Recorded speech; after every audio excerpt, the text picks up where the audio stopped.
Welcome to the Healers Café, conversations on health and healing with Manon Bolliger, a retired and deregistered naturopathic physician with 30 plus years of experience. Here you will discover engaging and informative conversations between experienced healers, covering all aspects of healing, the personal journey, the journey of the practitioner, and the amazing possibilities for our own body and spirit.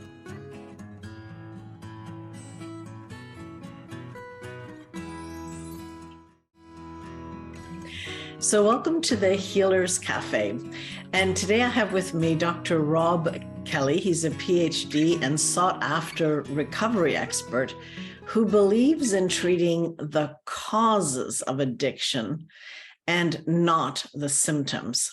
So we're going to dig into what that really means, but just a little bit more about where you've talked at the doctors, Eye Opener, Good Morning Texas, Can Find Morning News, Miracles in Recovery, US Today, et cetera. And you have also your own book released November 2019, Daddy, Please Stop Drinking. So welcome. And well, let's start with what do you mean by treating the cause and not the symptoms? What is it that people do when they treat the symptoms? Let's start with that. Look at alcohol and drugs, and they think that alcohol and drugs are the problem. They are not. They are the symptom of the problem. That's what we found. So it's a bit like me having chicken pox and somebody saying, "Hey, Dr. Robb, I can see you got chicken pox," and they go, "How do you know? I can see the spots all over you." That's one of the symptoms. I actually have a viral infection that can kill me as an adult, but you don't see that. What you see is the bottles, the drugs, the heroin, the spots. That's what I mean, because alcohol has 1% to do with alcoholism, and the same with addiction. It's mostly trauma. It's childhood trauma. Is the gateway drug. So that's what I mean by that. Most people, when they go to treatment centers, they try and stop you drinking, and they'll teach you how to, try and stay away from drink and relapse prevention and all this stuff. And again, that's why success rates are so low. Is you have to look at the core problem.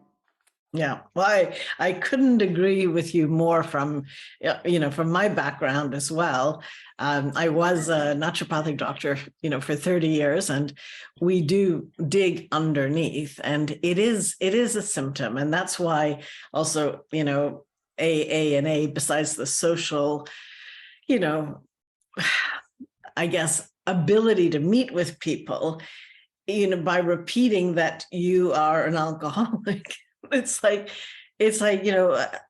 I'm past that now. Or, I know people who like 35 years haven't drunk, but have they dealt with the core issues? Not necessarily at all, Not at all. And now they've got a new disease name, right?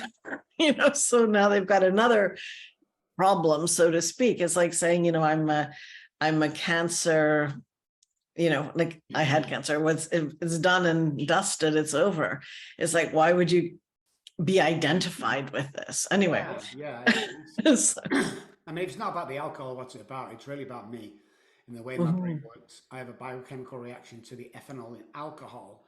But yeah, I mean, it's like you just said, you got cured of cancer. Do you keep going back every week and sitting with the guys who are still getting treatment and identify as them? No, of course you don't. No. You move on. And that's what we do. We concentrate on the actual problem. Let's address the problem, and the symptom will take care of itself. So how open are people to that? When they are desperate enough, and when we like to take people, because we have a 98% success rate. It's unheard of. We're the only company in the world that offer a money back guarantee if you relapse. So what happens is we like them to go to treatment, and we like them to go and see other people before they come to us. So by the time they come to us, they're pretty mangled and open to anything. Right. So I would say 90% of patients that present themselves to us are ready and open to go there. So if you get the first time, never been in treatment, they're all skeptical, for me, I had to be beaten up enough to turn around and go, I will follow any direction. I just want this compulsion to drink to be taken away. And that's when I was ready. Because I tried treatment centers, I tried doctors, psychiatrists, acupuncture, and none of it worked. Because again, we're looking at the symptom, not the problem. The problem was the trauma. The problem was with alcoholics is that it's a predisposition. Drug addicts, addictive personality. So alcoholics are born, drug addicts are made. We've proven that time and time and time again.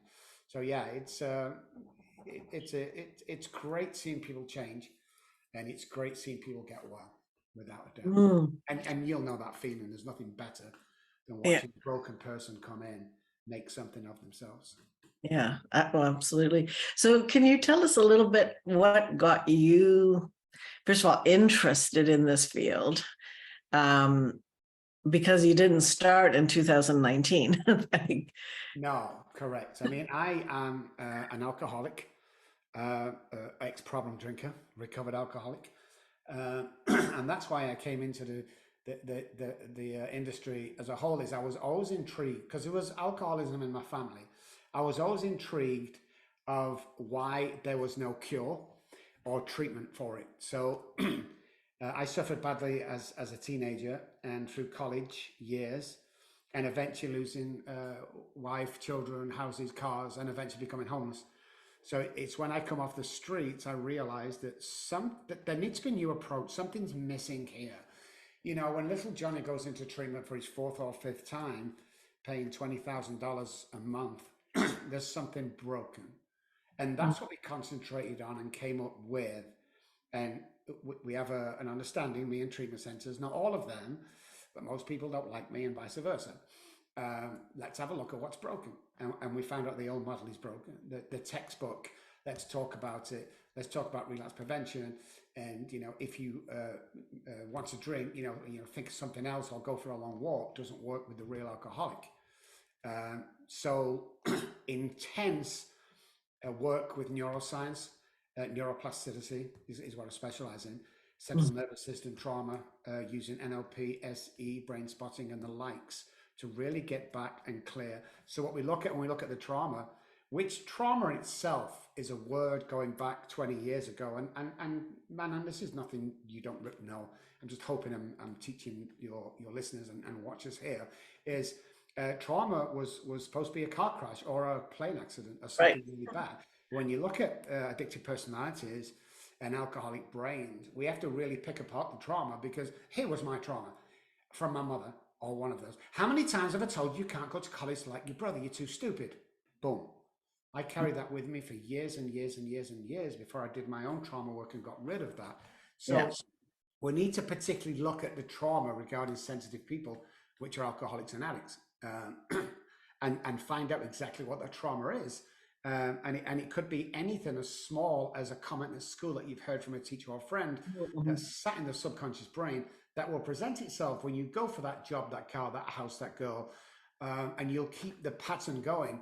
So there's a part in the brain called the basal ganglia. It's kind of our repetition, strength, and confirms. What trauma does is what, from our research and our studies over 30 years, is the basal ganglia is, if you think about it as a clock face, we start to drive a car, it becomes easy, and all of a sudden, because of repetition, strength, and confirms, now we can drive a car, wait to the wife, call the sister, listen to the radio all at the same time, because it becomes a working part of the mind. What happens with trauma is it affects the basal ganglia. So what happens, let's say around 10 till the hour, it will self-sabotage and throw back into trauma. So everything going good, we got the wife back, the job's going great, amazing, fantastic, and then we self-sabotage. I'm talking about alcoholics and addicts for what they can see as no reason. Well, the reason is childhood trauma that's still stored. Because we don't deal with it. If you ever see a deer, guys, being hit by a car but doesn't die, so a couple of things strange happen. First of all, it'll lie on the floor motionless for a few seconds. Then it jumps to its feet. What happens next is miraculous. It will shake violently for a couple of seconds, and then it will run across, along with its day. The same time tomorrow with the same car at the same time will happen exactly the same if it decides to cross, because it doesn't carry trauma regarding that, because it's shaken it off. Beings don't do that. They store and store and store and store. And unless we get rid of that, it's always going to affect our adult life. Yeah, and then I guess correct me if I'm wrong, because this is not the area of specialty I have, but is it also that, part of the subconscious wants to or thinks it's protecting you? So part of the allowing of the self-sabotage that happens gets justified by, oh, I've had a big day, or this kind. Is that sort of the relationship that 100%. Yeah, you've got it. I mean, there was a girl snatched off the road back in Manchester in the 70s, schoolgirl. They manhunt, couldn't find her. 9 months later, police officer following another car down the road with a broken indicator light. Found a stolen screwdriver, so they go back to the house to see what else is stolen. Sure enough, there were lawnmowers and stuff like that. But there was also a box in the corner of the room that was 4 foot high by 12 foot wide. It had a huge lock in it. So they knew he had stolen stuff. So they smashed the lock off. And there was the girl that was taken 9 months ago. She was still alive. He used to take her out daily, beat her, abuse her, feed her, back into the box several times a day for 9 months. When they opened the box, the girl looked up. The police officer leant over. She grabbed by her arm and she helped her out the box. What's the first thing she did? Well, she got back in the box. And that's what we do with trauma. It becomes our comfort zone. It becomes our buffer.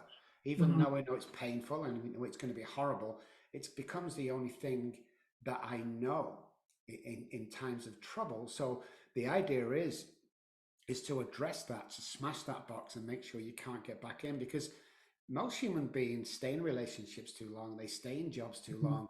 They go through life thinking that this is your lot. Well, the right? brain is very powerful, and the mind, which sits inside the brain, which is, you can't feel, it's all energy, is powerful as well. So, once you understand the workings of the mind and what you can actually achieve, and if we clear the trauma up and redirect self-sabotaging neural pathways, alcoholics and addicts are born with around 80% self-sabotage and 20% good. Normal human beings are born with 80% good and 20% self-sabotage. So we're already on a losing streak. But once we address that, I mean, we literally can go on, and I'm living proof from homelessness to here, to do anything you want and live a full, happy life by loving oneself and therefore loving others. And do you find that is the success, the measured success, the state of happiness, well-being, function, and not falling into patterns, but does it include actually, in all cases, not drinking? Like, in other words, do you have such people that are cured from the basic trauma, but still have the occasional, whatever it is, wine or whatever they're drinking? So there's two classes or three classes. There's someone who drinks moderately, someone who drinks heavily, and somebody crosses the line and drink alcoholically. So the guys that come to me who are heavy drinkers or abuse alcohol, yes, they can go back after the trauma is cleared up and they can drink sensibly. Now, what happens with the alcoholic, because we're born this way, is the hypothalamus, which tells normal people to eat food, drink water, survive. It's slightly tied to the amygdala where the trauma sits. What happens is during the alcoholic's life is it will tell us to eat food and drink water to survive. But at a certain point of our drinking career, it switches and we don't know how or why yet. Still studying the neuroscience behind it. But it then tells the alcoholic to drink alcohol and not drink water or food. That's why alcoholics can go days or week without food or water, because the brain is telling it to drink alcohol. Those people can never safely drink alcohol again, because what it does is alcoholics are the only people that get the allergy. What we call the allergy is we become allergic To ethanol. allergic to the ethanol. So what happens is the mental obsession. It's going to be different this time. I'm only going to drink wine, not that nasty whiskey, blah, blah, blah. And by the way, if you think you're an alcoholic and don't, it's the only self-diagnosed illness in the world. But if you trace 3 generations back in your family, honestly, and you find alcoholism, there's a good chance you are. If you can't find 3 generations, you are probably a heavy drinker or abuse alcohol. So bearing that in mind, there are some people that go back and drink normally. and of course, there's those who can't because it'll set off, all that cycle once again with the basal ganglia and the hypothalamus. That makes sense. I mean, a bit like sometimes people are set off by music or by something that reminds them of the time period or that. So I think it's interesting though that it's not black and white, which is what I've suspected intuitively all along, but it's not, like I said, it's not my field. So I would not know that. Yeah. It's very complicated when it comes to diagnosing, and very complicated when it comes to treatment, because there's so many anomalies in place here, especially regarding the trauma, the types of trauma. Molestation is not always the trauma that brings, like we said before, it's much smaller than that. Exactly. It can include that.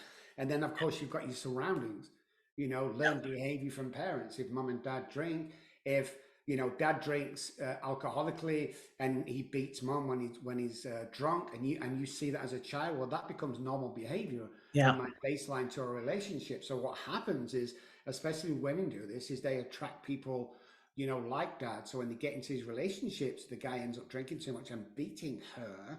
She often comes and go, hey, why do I keep attracting these people? And the reason is because of the past trauma and the energy we attract what we think we are worth. So we go out and our energy and our foresight attract these people. If that doesn't get changed, then that will repeat and repeat and repeat. Yeah, that makes sense. Yeah. Oh, that's your book. Okay. Oh, Daddy, please stop drinking. Sorry, guys. Is the book. We don't take a dime off this. All $9 on Amazon and in Walmart. Back out into the community to help people who need a second chance in life. So that's my daughter that was taken off me at the age of 3. That little girl now is 32 years old, and she runs my Manchester office as my lead therapist back in England. So wow. Amazing things do come true. If you buy it, great. If you don't like it, text me. I'll refund your money. We're nothing about money at this place. We're all about enjoyment. Yeah, great. The only reason people might not is not to support Amazon these days. That's correct. Yes. But besides that, no. Oh, that's very rewarding on a personal level to have it full cycle. That's amazing. I'm not too sure, but I think we're the only doctor stroke psychotherapist daughter and father team. Manon Bolliger here, and I want to thank you for taking actionable steps towards engaging your healing journey and helping others discover their path by watching, sharing, subscribing, and reviewing these podcasts. Every review and share helps spread the word, these different perspectives and choices and options for healing. And to thank you, I'd like to invite you to sign up to my free 7-sequence email tips on health and healing for everyday life. You can go to healerscafe.com/tips. Thanks so much.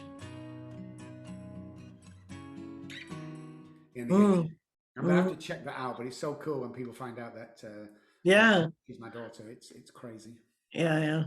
Well, it's kind of like serious proof of the pudding, that true change is possible, because, often the hardest people to accept you ultimately when there's big differences of belief systems, is your family, right? As we've seen during this, latest pandemic here, it's very hard for people to take another point of view and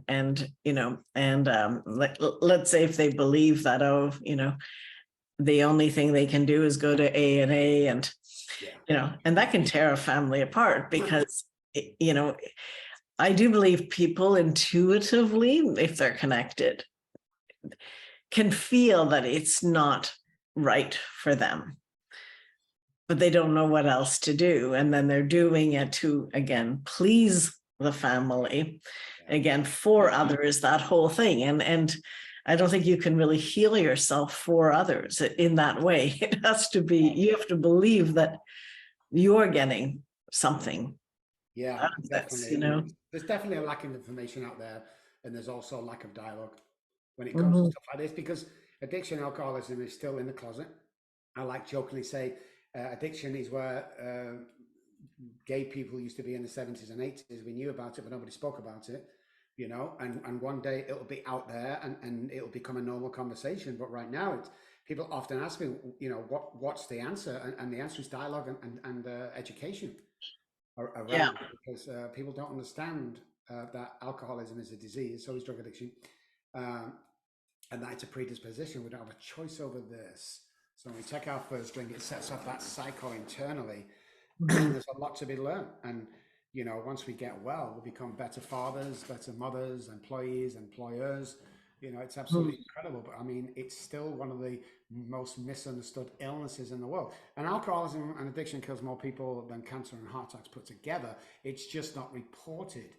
Like, Right. the guy goes to the hospital, he's dying of alcoholism, his liver fails and he dies. It goes down as cirrhosis. It doesn't go down as drinking himself to death. So the actual figures we're getting through, and we know this from doing trials at hospitals and watching people come in and testing them and talking to them. So yeah, it's, you know, hopefully that's the reason I'm still doing what I do, is a better understanding out there of what this is, and how, you know, 99% you can cure this once you sort your trauma out. Like you said before, some people go out drinking, some people can't because of the allergy they have. Yeah. So, like I said before, mental obsession will be different this time. Nobody's going to know. As soon as they take alcohol in, then the allergy starts. Right. Mental obsession, the brain's done its job. The prefrontal cortex sits back and go, "Hey, I've done my job. I've got him to drink. Now the allergy takes over. Now I'm sick if I stop drinking." And it's just that whole combination of disaster going down, down, down. Right. So is it, I mean, because again, I've heard, you know, that, like, for example, some different races, like in Asia, it's much harder for many people to tolerate alcohol. They often say they're allergic to it. Is this a real finding? Is this true? Is this, you know, is there like a spectrum of sensitivity in the same way? I don't know, to be honest, because I've never heard that, and I've never done obviously any research on that. But that, yeah, it could be a place, because what we're finding now is, especially around India and the Muslim community, is there's so many problems in there, but they never come to fruition. There's so many people allergic, there's so many people sensitive to that, but it never comes to fruition because they're not supposed to drink because of their religion. Right. And we've got some, we've had a few patients over there that, you know, have to go into secret rooms, and the telehealth has to be double secure. And, you know, it's crazy because if he got out, it would ruin their family's reputation. So I think in the next several years, we're gonna see if that's true or not, as we start to see more patients around that. Right. And how are you seeing any differently the unbelievable increase in, you know, depression and drug abuse that's happening sort of so-called post-pandemic? Do you have sort of an understanding of a different understanding than, I mean, there's so many points of view on this, but what is your understanding or your experience with trying to help those people? Well, I think the giveaway here is when a liquor store becomes essential business, when everyone else is closing down, you know there's some kind of problem brewing, pardon the pun. But yeah, we have seen isolation, you know, brings on depression. The worst thing you do for a human being is isolate them.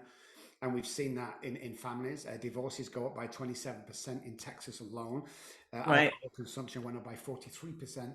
What we've seen so far is prescription drugs went up. Depressing medication went up by about 16%. So yeah, there is a knock-on effect. It actually sped up many people's alcoholism and abusing alcohol. There's no doubt about that. And I think the true fallout will be in the next several years when we actually find out what's going on here. Because, like I said, you know, all of a sudden everyone had to stay at home, and of course when they went out, they wore masks. So you're taking everyone's identity off them. They're going back home, they're working from home. Everyone knows when you work from home, you put a shirt on with your pajamas on and you have a glass of wine at the side. That's just the way most people work from home. So you automatically, when somebody's coming home from the office and likes a wine when they get home at 6 p.m., they're now drinking that wine at 11 a.m. You know, so there's a problem there. But oh my goodness, divorces, separations, fights, murders, I mean, they just all spiked because of that. We did some real rough testing on death row. We have a prison over here in Texas that kills people. And we're allowed to go in there and do some testing.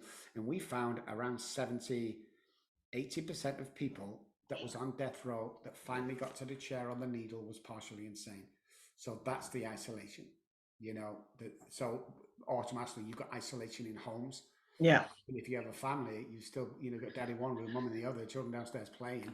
You know, it's a form of isolation because we need that. I mean, the serotonin, that one of the 4 chemicals we need every day to make sure we're happy, you know, kind of gets lost when you work from. You've got no social belonging, and you've got no sunlight, 2 of the main benefactors to the serotonin.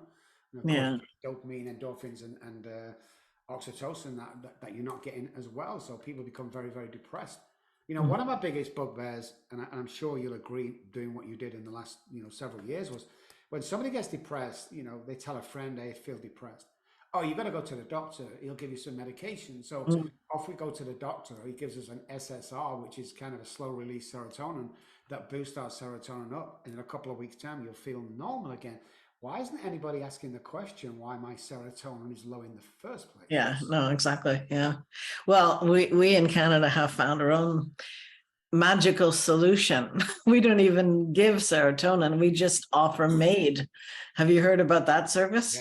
Yes. It's unbelievable, you know, and to think that they're trying to allow this now for children and, you know, for depression, as if that is, I mean, it is a solution, but it's so far gone from any attempt at healing or, you know, what is actually possible in humans, you know. Well, I think the pharmaceutical companies as a whole with the pain meds, they sold us a lie. And the lie was that this is a short-term medication without any addictive tendencies, and that was completely wrong. Yeah. There's more people again, you know, which is amphetamine salts. Why are we putting children on amphetamine salts? Might as well just give them cocaine, it'd be a lot cheaper. And to find as we go on. But yeah, the pharmaceutical companies unfortunately run this country and have done for many years. And to go against them is almost writing your own will, your death will out, because you know, they're too big to fight, as I found on several occasions. Yeah, no, it seems to be, but I do think the patterns are, thanks to the last few years, that a lot of people are seeing the patterns that otherwise might have been less evident. You know, I think it's been going like this for a long time, but it's just more screaming. You know, it's more in your face. Definitely more prevalent, without a doubt. I would say of all the heroin addicts that come to us, 90% of them heroin addicts, 90 started in the doctor's office. Yeah. And that's sad. That's the state of affairs, and no one's taking responsibility for it. Yeah. And with fentanyl use, I don't know exactly how that's working. I mean, it's also a street allowed drug basically at this stage. And in Canada, we've just allowed hard drugs to be available. You know, it's an interesting agenda. It's becoming more consistent.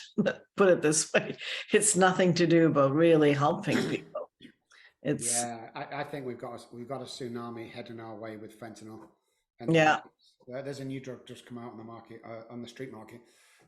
I can't remember the name right now, but it's 1,000 times stronger than fentanyl. I mean, where are we going to start? You know, again, I don't know about your history, but you know, when my mom had babies, when she was ill, when she had cancer, morphine was good enough. Why do we need anything stronger than that? Well, the answer is we don't, apart from monetary gain. Exactly. It's only behind that, and there are billions to be made, unfortunately. Yeah. Well, I mean, that's the emphasis is it's not really healing. No. You know, I don't think it ever really has been, not individually. I think doctors, you know, I mean, they're good people, but I do think that we're underestimating the impact of mind control that is possible, and you would know this, being working with the subconscious and working with trauma. It's like we are susceptible people in general. Yes. And it's also because we're good people. Yes. It's interesting. So we have a little bit more time left. Do you want to maybe share, without names and all the proper ways of doing things, but a few, or one story, whatever, that really affected you, that possibly you didn't think could change? Yeah, 100%. Well, there was a girl, we got a call from a mom who lived on the projects. There was no money involved. It was just, we went around to see, she had a 23-year-old daughter who was lay on the couch. She must have weighed about 80 pounds. She'd been on heroin most of her life, overdosed time and time again. And the hospital basically sent her home to die. I mean, there's nothing they could do for her. And we went in and we saw this woman, a skeleton woman, just lay on the sofa. And I said to my assistant, I said, we're going to take her back to my house, and we're going to see. And her mother was crying, and her dad was crying. And, I picked her up in my arms, and she weighed nothing. And I carried her to the car, and we brought her back to the ranch. It was a ranch, a healing ranch we had. And we kept her for 3 months. And she was 180 pounds when she left. She was amazing. She'd recovered. And I never saw her again, and years later, I was at a meeting somewhere, and this girl walked in. I'm like, where do I know her from? And at the end of the meeting, she stood up and she said, and she pointed right over at me, because she'd not acknowledged me before that. So I'm thinking I've got the wrong person, but she pointed at me across the room. She says, I want to thank Dr. Robb Kelly. He picked me up from my mum's couch 10 years ago. And as of today, I have 10 years sobriety, 10 years clean and sober. The effect that had on me, I just started crying. I just was sobbing. And there was 100 people in this room. And I was supposed to be the big tough doctor there, but I was sobbing because it touched my heart. And it touched my heart for a couple of reasons. First of all, there was no money involved. Most of our 25% of our work is pro bono. That's just, everyone needs to carry a pro bono client with my company. And it was just, you just knew something bigger than us was playing a part in that. And everyone stood up and applauded, and it's always been with me. That was about 20 years ago. It's always stood with me. You never know who you can help. Yeah. You never know, God, universe, Uncle Benny up there is putting front of you to help. And when that connection's made, I think there's a lot of powerful things and a lot of powerful healing can happen. I used to say most things were coincidences, but I don't say that anymore. Having been through what I've been through and seen what I've seen over the 30 odd years I've been doing this, is that our own recovery proves, and I mean recovery from anything, that miracles are still out there. On a daily basis. And that literally, if you make your mind up to do something, quantum physics tells us, we can be anything and do anything we really want to do, as long as we focus on it enough. Well, yeah, it's a powerful story. Yeah. So how does it, how do people work with you now? Or is there one way, or is there this ranch that people go to for 3 months, or how are you set up? We only do telehealth these days, unless you're having to live in San Antonio and you come in the office. But we have a huge telehealth program. So you spend 1 hour a day, 5 with me, 5 days with me, 2 days with my psychotherapist or coach, over a 90-day period, 1 hour a day. And it's done from the comfort of your own home. The only bad news is I only take on 4 patients every 90 days. So we're kind of a concierge service where we focus, and that's why our percentage rate is about 97% success rate. And yeah, you stay with us, you get well, we'll build your life, we'll put families back together. If you need a job, we'll get our guys job searching for you. If you want to build your business, we'll get our guys to build websites for you while we get you well. I mean, it's just it's just a wholesome family program. The wife has to come on board if the husband's the patient. Right. The wife needs to come on board once or twice a week to learn about her trauma. And that's the thing we learn, Yep. you know, when wives come on, they go, well, it's his problem, you know, I don't know why I'm doing this. And our answer is always the same. Why have you stuck under these circumstances in your house where you've seen this violence and the children have seen it? Why have you done that? And then they start crying. They go, it's your trauma. You know, we need to sort your trauma. Yeah. We look at it as two houses, you know. If the house here speaks English and we have our own language in recovery, let's say it's Chinese, we take the guy out of the English house, stick him with us for 90 days, put him back in the house, he's going to start speaking English again. So the whole family needs to be treated, or anybody over the age of 18, to make sure that the family come together and all understand and speak the same language. And it's really beautiful to see. Oh, wonderful. So you have, I'm not sure in your bio if there's a link or where people could get in touch with you, because, well, you have Facebook, LinkedIn, we have all of that. Is there a particular website that people could go to find out more? If you're just listening and not watching, if you're watching, you can see my name spelled differently. It's ROBBKELLY.com is the website. I'll put Dr. Robb Kelly, 2 B's, in any search engine. Jump on the website, like us, talk to us. There's a button on there. If you sat at home and you're really feeling down and you're talking about bad stuff, you know, suicide, and there's a button in there. It's a big yellow button on the 3rd page. And that button, if you press, comes direct straight through to my cell phone number. You get me, not my assistant. You get me on the phone. That'll give you a quick 10-minute talk. That'll pick you back up again. Because I'd rather spend 10 minutes of my time talking to you and giving you a pep talk than listening about your funeral next week.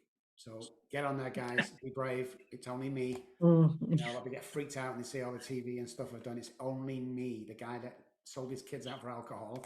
It's me. So if you're struggling, guys, press that button. Let's have a quick chat. Wow. Well, thank you very much for sharing. I really hope, but based on true experience and and you know, an openness of mind, you know, to really help people heal at the root. So I think that's amazing work. I'm really glad to find out about it. So thank you so much. Thank you so much. Thanks for having me on. Okay. Thank you for joining us at the Healers Café with Manon Bolliger. Continue your healing journey by visiting thehealerscafe.com and her website, and discover how to listen to your body and reboot for optimal health.